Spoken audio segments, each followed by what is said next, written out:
Hi, നമസ്കാരം. എന്താ വിശേഷം? സുഖല്ലേ? ഞാൻ ഡാലസിൽ തന്നെ കേട്ടോ, US ഡാലസിൽ തന്നെയാണ്. ഇന്ന് ഞാൻ നിങ്ങളടുത്ത് ഇവിടെ നിന്നിട്ട് വീഡിയോയിൽ വരുന്നത് അമേരിക്കൻ മലയാളികളെ പറ്റിയിട്ട് എന്താ നിങ്ങളുടെ അഭിപ്രായം?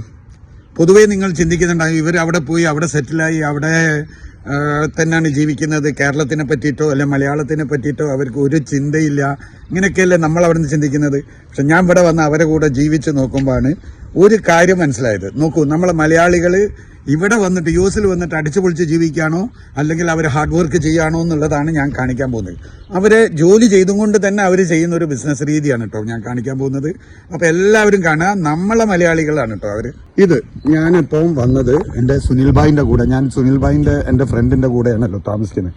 അവരെ ഒരു ഫ്രണ്ടാണ് കേട്ടോ, മിസ്റ്റർ സന്തോഷ്, മലയാളിയാണ് കേട്ടോ. ആള് ജോലി ചെയ്യുന്നുണ്ട്, പല കാര്യങ്ങളും ചെയ്യുന്നുണ്ട്. അതിനോടൊപ്പം ആള് റിയൽ എസ്റ്റേറ്റ് എന്ന് പറയാം, അതായത് വീടുകൾ എടുക്കും, വാടക കൊടുക്കും, വിൽക്കും, അങ്ങനെയുള്ള ഒരു പരിപാടിയാണ് കേട്ടോ ചെയ്യുന്നത്. ഇത് ഭയങ്കരമായിട്ട് ഇവിടെ ചെയ്യാൻ പറ്റുന്ന, നമ്മളെ കമ്മ്യൂണിറ്റിക്ക് ചീറ്റിംഗ് ഇല്ലാതെ ഡീലിംഗ് ചെയ്യുന്നത്. സുനിൽ ഭായും ഇത് തന്നെയാണ് ചെയ്യുന്നത്. മോഡ്ഗേജ് ചെയ്ത് കൊടുക്കും, അതായത് ലോൺ ഇട്ട് കൊടുക്കുക, അങ്ങനത്തെ ബിസിനസ്സുകളാണ്. അപ്പോൾ ഈ ബിസിനസ്സിന് ഞാനിവിടെ വന്ന് നോക്കുമ്പോൾ മനസ്സിലാവുന്നത്, നമ്മൾ ഒരുപാട് മലയാളികൾ സ്വന്തമായിട്ട് വീട് എടുക്കുന്നത് തന്നെ ഇതേപോലെ ലോൺ എടുത്തിട്ടാട്ടോ. ലോൺ സൗകര്യങ്ങൾ ഒരുക്കി കൊടുക്കും, നല്ല പ്രൈസിൽ വാങ്ങിക്കൊടുക്കും. ഈ ഫീൽഡിൽ നമ്മളല്ലാതെ ഡയറക്റ്റ് വലിയ ബ്രോക്കർ ടീമുമായിട്ട് പോയി കഴിഞ്ഞാൽ ഭയങ്കര റേറ്റാണ്. ഇവർ മലയാളികൾ തന്നെ, നമ്മളെ മലയാളികൾക്ക് തന്നെ നല്ല പ്രൈസിൽ വീടുകൾ, ഇതേപോലത്തെ വീടുകൾ റെന്റിന് കൊടുക്കും, വാങ്ങിച്ചു കൊടുക്കും, ലോൺ ഇട്ട് കൊടുക്കും. അങ്ങനത്തെ രണ്ടുപേരെ കേട്ടോ നമ്മൾ കാണാൻ പോകും. Sunil bhai, hi hi hi hi. നിങ്ങളെ നമ്മൾ പറയല്ലോ, അതാ സന്തോഷ് ഭായ്. ഹലോ, പറയൂ സന്തോഷ് ഭായ്, നിങ്ങള് നാട്ടില് ഞാൻ പുനലൂർ കൊല്ലം അടുത്താണ്. അമേരിക്കയിൽ വന്നിട്ട് 38 വർഷമായി. ഡാലസിലോട്ട് മൂവ് ചെയ്തിട്ട് 15 വർഷമായി.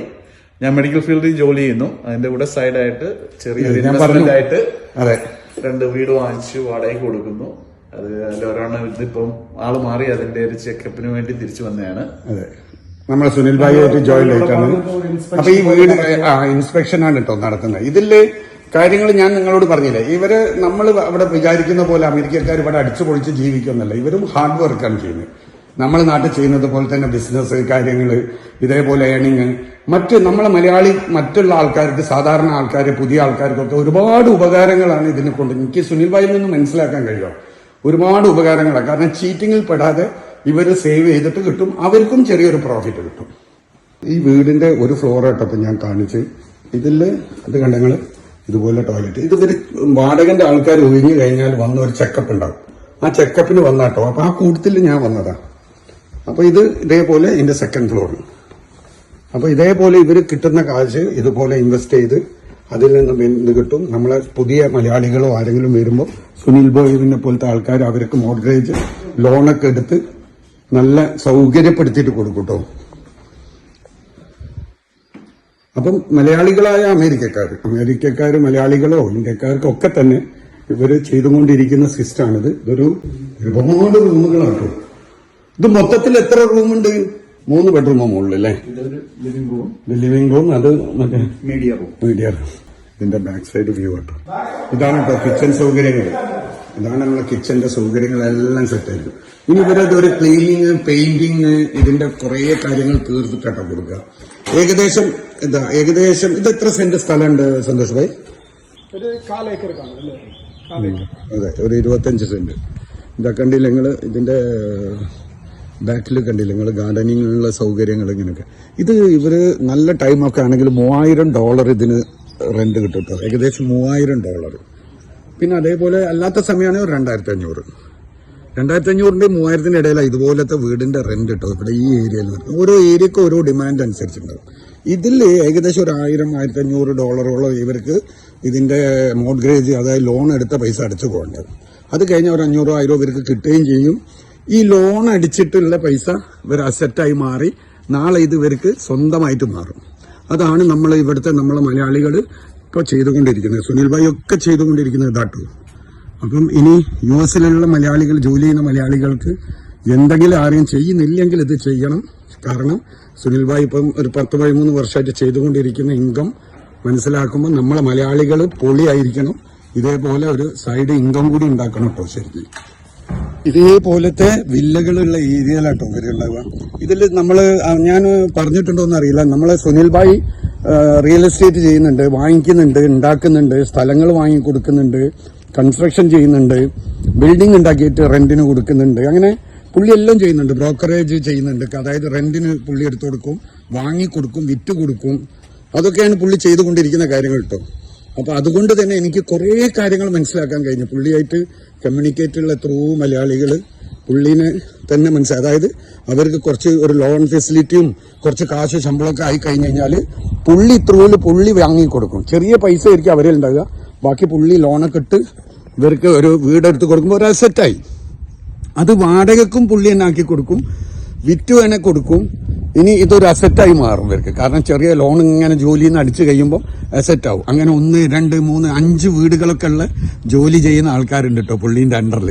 അതൊക്കെ പുള്ളി ഹാൻഡിൽ ചെയ്യും. ഇങ്ങനെ എല്ലാ കാര്യങ്ങളും പുള്ളി ചെയ്തു കൊടുക്കും, ലോൺ ഉൾപ്പെടെ എല്ലാ കാര്യങ്ങളും അവരുടെ പേരിൽ അവർക്ക് കിട്ടുന്നതെന്ന് മാത്രം. അപ്പോൾ അവർക്ക് ഇവിടെ ഇൻവെസ്റ്റ് ചെയ്യുമ്പോൾ അതിൻ്റെ റെന്റ് എന്ന് പറഞ്ഞു കഴിഞ്ഞാൽ അടിപൊളി റെന്റും കിട്ടും ഇവർ. അവിടെയാണ് നമ്മൾ ഇൻവെസ്റ്റ്മെന്റിനനുസരിച്ച് ലോണ് കിട്ടും. ലോണ് ചെറിയ ഇൻട്രസ്റ്റ് ആയിരിക്കും. സർവീസ് ചെയ്തു കൊടുക്കാൻ ആളുണ്ട്, വിറ്റ് കൊടുക്കാൻ ആളുണ്ട്, വാടക കൊടുക്കാൻ ആളുണ്ട്. ഒന്ന് ആലോചിച്ച് നോക്കൂ. എനിക്ക് ഭയങ്കര ഇഷ്ടമായി ഈ സിസ്റ്റങ്ങളൊക്കെ കേട്ടോ. ഇത് പോർച്ചാണ് കേട്ടോ, ഇതൊരു പോർച്ച് കാര്യങ്ങളാണ്. എന്തു പറയുന്നു, നമ്മളെ അമേരിക്കയിലെ മലയാളി പൊളിയല്ലേ. കാരണം നമ്മൾ ചിന്തിക്കുന്നതല്ല ഒന്നും. നമ്മൾ നേരിട്ടിട്ട്, അതായത് മാങ്ങയോട് അടുത്താലേ പുളി അറിയുള്ളൂ എന്ന് പറഞ്ഞതുപോലെ നമുക്ക് അറിയില്ല. നമ്മൾ അവിടെ ഇരുന്ന് ഇവരെപ്പറ്റി അറിയുന്നത് ഇവര് ഒരുപാട് ശമ്പളമൊക്കെ കിട്ടി അടിച്ചു പൊളിച്ച് അവിടെ തന്നെ സെറ്റിലായി ജീവിക്കുന്നതാണ്. നാടിനോട് എന്ത് സ്നേഹമുള്ള ആൾക്കാരാണെന്നറിയോ. കാരണം ഇവിടെ വന്ന് നമ്മൾ കാണുമ്പോൾ ഒക്കെ ഒരു മലയാളീനെ കാണുമ്പോൾ ഇവർക്ക് സംഭവം ഇവിടുത്തെ ഫെസിലിറ്റി, ഇവർക്ക് കിട്ടുന്ന സൗകര്യങ്ങൾ, പിന്നെ ഗവൺമെന്റ് കൊടുക്കുന്ന സൗകര്യങ്ങൾ, ജോലിന്റെ ശമ്പളങ്ങൾ സത്യമാണ്, ഹെവിയാണ്, അടിപൊളി സംഗതികളാണ്. പക്ഷെ ആ സൗകര്യങ്ങളൊക്കെ കിട്ടുന്നുണ്ടെങ്കിൽ പോലും ഇവർക്ക് നമ്മളെ നാടിനോട് ഭയങ്കര ഇഷ്ടമാണ്. നാട്ടിൽ വന്ന് പല ആൾക്കാർ ഇൻവെസ്റ്റ് ചെയ്തിട്ട് പല കാര്യങ്ങളും ചെയ്യാൻ ശ്രമിച്ചിട്ട് അവർ ഫെയിലായി പോയ കഥ നമ്മൾ ന്യൂസിലൊക്കെ കണ്ടിട്ടുണ്ട്. ഇവിടെ നിന്ന് ഇവർക്കും പറയാനുണ്ട് ഒരുപാട് കഥകൾ. അത് നമ്മളെ നാട്ടിലാണ് ശ്രദ്ധിക്കേണ്ടത്, ഇവരെ ഇൻവെസ്റ്റ്മെന്റ് നാട്ടിലേക്ക് കൊണ്ടുവരാൻ വേണ്ടിയിട്ട്. ബാക്കി ഇവരിവിടെ അനുഭവിക്കുന്ന സുഖങ്ങൾ എന്തുണ്ടെങ്കിൽ തന്നെ നമ്മളെ മലയാളികൾക്ക് ഇവരെ കൊണ്ട് ഒരുപാട് കമ്മ്യൂണിറ്റിയിൽ ചെറിയ ചെറിയ പ്രശ്നങ്ങൾ എല്ലാ സ്ഥലങ്ങളിലും ഉണ്ടാവും. സ്വാഭാവികമാണ്. അസൂയകള്, കുശുമ്പുകള്, ഫാമിലീന്റെ കാര്യങ്ങളൊക്കെ ഉണ്ടാവും. പക്ഷെ അപ്പോഴും നമ്മളെ മലയാളി പൊളി തന്നെ കേട്ടോ. ഞാൻ ഗൾഫ് കൺട്രീസിൽ ഇതേപോലെ പല സ്ഥലത്തും പോയിട്ടുണ്ട്. UK പോയ സമയത്ത് സത്യത്തിൽ എനിക്ക് അത്ര ഇതേപോലെ ഒരു യൂണിറ്റി ഫീൽ ചെയ്തിട്ടില്ല. അത് പല കാരണങ്ങളാണ്. പക്ഷെ ഇവിടെ എനിക്ക് US എനിക്ക് ഭയങ്കരമായിട്ട് ഇഷ്ടമായിട്ടോ സംഭവം. ഇവിടുത്തെ ആൾക്കാർ അധികവും നമ്മൾ ക്രിസ്ത്യൻസിനാണ് കമ്മ്യൂണിറ്റി ഉള്ളത്, മുസ്ലിംസ് ഉണ്ട്, ഹിന്ദുക്കളുണ്ട്. അപ്പോൾ പക്ഷേ ഈ ക്രിസ്ത്യൻസ് കമ്മ്യൂണിറ്റിയിൽ തന്നെ ഇവർ 30, 40, 50 വർഷങ്ങളായിട്ട് വരുന്ന ഫാമിലീസുകൾ അവിടെ വന്ന് സെറ്റിലായ പല രീതിയിലും. അപ്പോൾ ആ ആൾക്കാർ അടുത്ത ജനറേഷനൊക്കെ എന്ന് പറഞ്ഞു കഴിഞ്ഞാൽ അവർക്ക് നാട്ടിൽ വരണം, ചെയ്യണം എന്നൊക്കെ ആഗ്രഹമുണ്ട്. പക്ഷെ എന്താ സംഭവിക്കുന്നതെന്ന് പറഞ്ഞിട്ടുണ്ടെങ്കിൽ ഇവർക്ക് ഒരു രീതിയിലും ഉൾക്കൊള്ളാൻ കഴിയുന്നില്ല. നാട്ടിലത്തെ അറ്റ്മോസ്ഫിയർ, ആൾക്കാരുടെ പെരുമാറ്റം, ആൾക്കാരുടെ ഇഷ്യൂസ്, വൃത്തിയില്ലായ്മ, ഇങ്ങനെയൊക്കെയുള്ള പ്രശ്നങ്ങൾ. അപ്പം നമ്മളതിനെ കുറ്റമായിട്ട് കാണരുത്. ഇവരെ നമ്മൾ റെഗുലർ ഒരു സംഗതി ചെയ്തുകൊണ്ടിരിക്കുമ്പോൾ അതിൽ നിന്നും മാറ്റമായിട്ട് ഒരു സംഗതി അറ്റ്മോസ്ഫിയർ ഉണ്ടാകുമ്പോൾ സ്വാഭാവികമായിട്ട് നമുക്ക് അതിനോട് ഒരു പറ്റായിക ഉണ്ടാവും. ആ സംഭവങ്ങളാണ് കേട്ടോ സത്യത്തിൽ. ഇതിന്റെ പ്ലാനിങ് ഞാൻ പറഞ്ഞെങ്കിൽ മനസ്സിലായോ.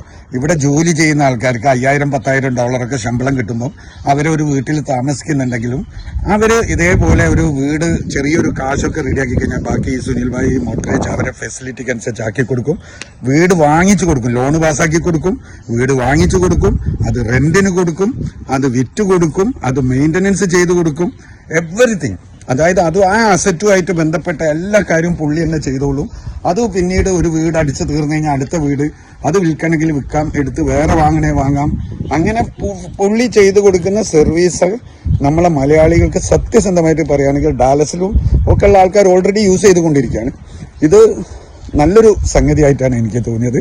കാരണം അവർ വെറും കലാകാലം ജോലികൾ ചെയ്ത് അതിൻ്റെ ഒരു സംഗതി ഇവിടെ സെറ്റിൽ ആകുന്നതിന് പകരം ഒരു ബിസിനസ് കോൺസെപ്റ്റും ഡെവലപ്പായി വരും, ഒരു അസറ്റ് ആയിട്ട് വരും. നമ്മളെ മലയാളി എപ്പോഴും പൊളിയായിരിക്കും.